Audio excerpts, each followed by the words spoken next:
YouTube, how's everybody doing? Zed here, back again with another video. And how's everyone's winter break going? I'm sure a lot of you guys in college are having a fantastic winter break, as you guys have one whole entire month. I am still in high school, so I only get a 2-week break. But in these 2 weeks, I've basically never uploaded, and yeah, we only have 1 week left. So today I'll be uploading a black and white theme gaming build that's going to cost you under $1,000. It's going to be moderate for the moderate gamer and possibly a live streaming machine that's going to handle 1080p gaming at 60 FPS in pretty much all games currently now. It's a white and black themed build only, so if you're in the mood for getting a white and black theme system, then here you guys go. Now, I've gave Intel so much love in terms of all my PCs. They're pretty much all feature Intel processors, so this one is going to include an AMD processor, and that is going to be the AMD FX 9590, a 4.7 GHz octa-core processor. Now, this is one of the highest clock CPUs you can get on the market right now. 4.7 GHz stock out of the box, and the FX lineup is pretty well known for their overclocking potential. It is based on the AM3 Plus socket with 8 megs of level 3 cache and 4 times 2 megs of level 2 cache. It does consume a considerable amount of power, 220 watts, and there's no CPU cooler. This thing is a monster. It does produce a lot of heat and does consume a lot of power, and therefore we'll be doing I've gone ahead and chose the Cryorig H749. Okay, actually this is supposed to be the Hyper 212 Evo, but essentially I chose the Hyper 212 Evo as the CPU cooler.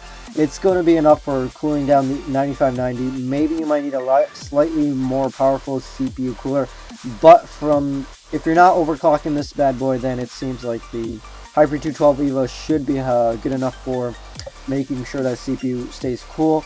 Now, the 9590 can handle pretty much any game and will not over bottleneck any single CPU or GPU that I put into this build. So that is the CPU cooler. Now, moving down to the motherboard, we have the Gigabyte GA990FXA-UD3R5.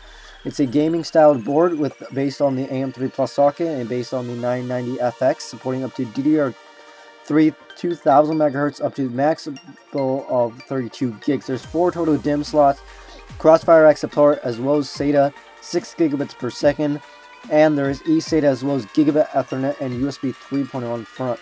Now, you're going to also get some SATA ports and tons of USB as well as 8-channel audio. It's a completely black board, so that fits very well into the theme. And coupled with that, we have the Corsair Vengeance 8 gig kit, 2 4 gig DIMMs for DDR3 1600 MHz.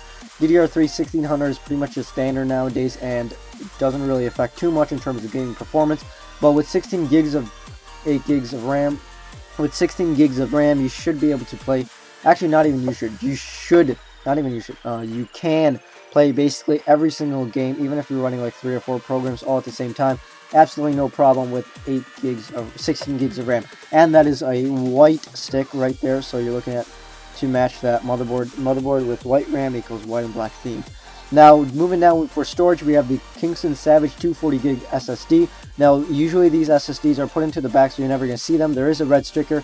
However, if you're going to be showing this, like the SSD is going to be shown in front, where if you're going to put it onto front drive cages, then you probably want to peel the sticker off or spray paint it white, and that would look pretty dope. But it's $100, 240 gig SSD, SATA 6 gigabits per second. Is just on par with the Samsung 850 Evo. I just feel like this is slightly a better bet because it's actually kind of a little bit cheaper. Now, moving down to the hard drive of choice, we have the Western Digital Caviar Blue 1TB 3.5-inch 72,000 RPM drive. This is still one of the greatest budget hard drives currently on the market. It's 1 TB, it's tons and tons of storage for media. If you ever need to get the 2 TB option, that's also possible. For only $50, you can get some pretty good speeds, as well as the fact that it's a really good media drive. Now, moving down to the video card, we have the Asus GeForce GTX 970, a 4 gig card that again can play pretty much every single game at max settings 1080p 60 FPS. Core clock speed of 1.09 GHz and only consumes 145 watts of power. It does support up to Tri-SLI, and it's a pretty short card in that it's only about 10 inches long, as well as the fact that it supports G-Sync and 4K output. It is a completely white and reddish themed card, which kind of defeats the purpose that's like white and black, but it does have some black in there. And the main part that you're actually going to be seeing, sadly, is the PCB when it's down.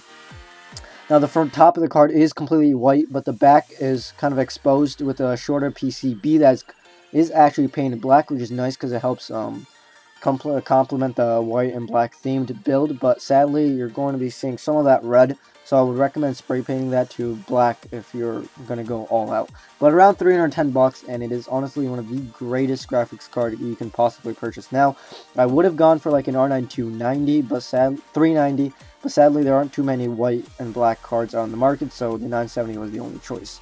Moving down to the case, this is what you're going to be looking at when it ports on the top. I do own the nzxt H440 as my main case, but that's around 130 bucks, and it does also have its own white and black. I have the red and black themed, as my computer is a red and black themed build. But if this is a white and black theme, so if you want to go for a slightly higher end nzxt H440, I would recommend. It is honestly one of the greatest cases I've ever purchased in my life. Now moving down to the power supply, this is the Corsair CX600 watt, a 80 plus bronze certified semi-modular power supply. Now to go along with this power supply, I've also chosen white and black cable extensions that thrown in the description down below, and because it does feature cable and mustard type cables, so you're going to route those into the back and then connect your extensions and then route that into the front, so you get a completely white and black theme build without seeing something like all this crap all around. But essentially it's a 600 watt power supply. It's good enough to do dual SLI. Possibly it supports two 6+2 pin PC Express Power Express, what the hell am I saying? Anyways, 80 plus bronze certification, 85% efficiency. There's currently one fan. It's semi-modular, and it's one of the greatest budget power supplies on the market for around $65, and then Newegg gets a little bit cheaper at around 45 bucks. So overall, this whole build is going to cost you a little bit under $1,000, and that's not including the Windows 10 up, because these are getting quite boring to make, and they're also very tedious to make as well. So with that being said, guys, thank you for watching. I'll see you guys in the next one. Peace.